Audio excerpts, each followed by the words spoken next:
Perry, on his flagship the Lawrence, flying a flag that paid homage to Lawrence's last words. Not a word was spoken, an American seaman remembered. It seemed like the awful silence that precedes an earthquake. This was the time to try the stoutest heart. Perry sailed into the British squadron with his flagship, the Lawrence, and just started trading broadsides with the two principal British ships on both sides. The first cannonball tore through the Lawrence. The biggest risk to the sailors were not direct hits by the balls themselves. The biggest damage was caused by the splinters when the cannonballs penetrated the oak hull. It sent huge splinters out that would be like flying lances. The scuppers would actually run with the blood. Lawrence was soon reduced to a wreck. There were casualties strewn across the deck. It was customary, if your vessel was incapable of maneuvering, you would strike your colors. Perry wasn't about to do that. Miraculously, he had survived the cannonading. He had the ship's longboat brought alongside, and he jumped down into the longboat with shot whizzing around his ears. The famous painting shows him standing in the boat.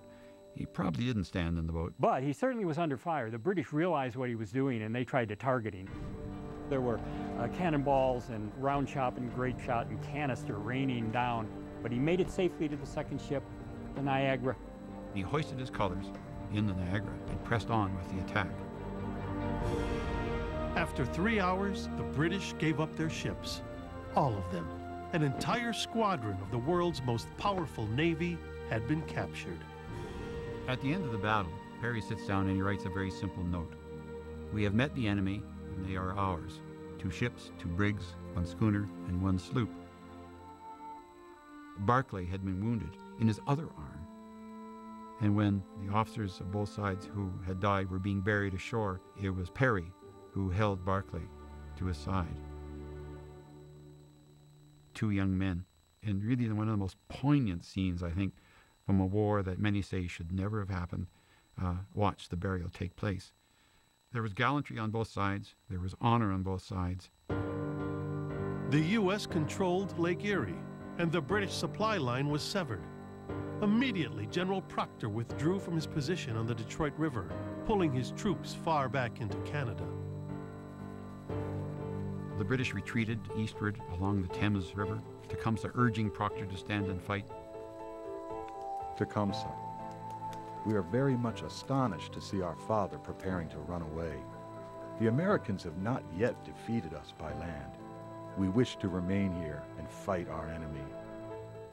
We are determined to defend our lands. We wish to leave our bones upon them. Finally, at a place called Moraviantown, Harrison's advance guard of mounted Kentuckians came up with Proctor's retreating force. Proctor prepared to make a stand in a swampy, wooded ground along the River Thames. He established 2 thin lines of defense. Harrison's Kentucky horsemen cut right through them. Shadrach Byfield. After exchanging a few shots, our men gave way. I was retreating when one of our sergeants exclaimed, "For God's sake, help me! Stand and fight!" I stood by him and fired 1 shot, but the line was broken and the men were retreating. Proctor was riding away from the battle. Tecumseh will not give ground. He's not going to retreat anymore. And already years had passed where he had rebuilt his army. Tecumseh and his warriors are really kind of left to fight by themselves. He's going to stay and fight, even if it cost him his life, and it does. He's wounded in the chest, mortally. He dies in the pitch of the battle. Those Kentucky men who rode him down and killed him, they were desperate to see the end of him and everything he stood for. The death of that one iconic leader took one of America's really dangerous enemies out of the war. After that, the Native Americans were no longer a force in this conflict. Imagine for a minute if we had rallied with Tecumseh, if we had gotten the Native nations together, if we drew this thin red line on the border and say, that's it, enough is enough. At that time, we would have had the balance of power to change American history.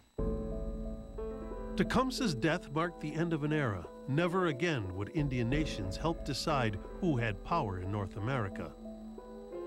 Soon, 62 native chiefs signed an armistice, with William Henry Harrison himself. Immediately after the Battle of the Thames, William Henry Harrison started building Tecumseh up into a larger figure, referred to him as the Napoleon of the West. America seems to love dead Indians. Not only is that a historic line, the only good Indians I saw are the dead ones, but in reality, the killing of Tecumseh is one of a series of victories that fuel the American spirit. If you go to Annapolis at the Naval Academy, there's a statue of Tecumseh.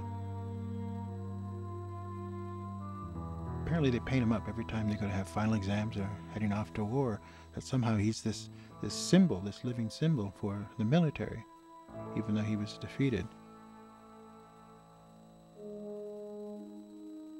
By that fall, William Atherton was no longer a Potawatomi. After months in the Michigan forests, he told his native family that he wanted to go home. William Atherton. Every eye was fixed upon me. Some seemed astonished and others angry because I would think of leaving after being adopted into the family. But they soon made signs that I could go. But he was still not home free.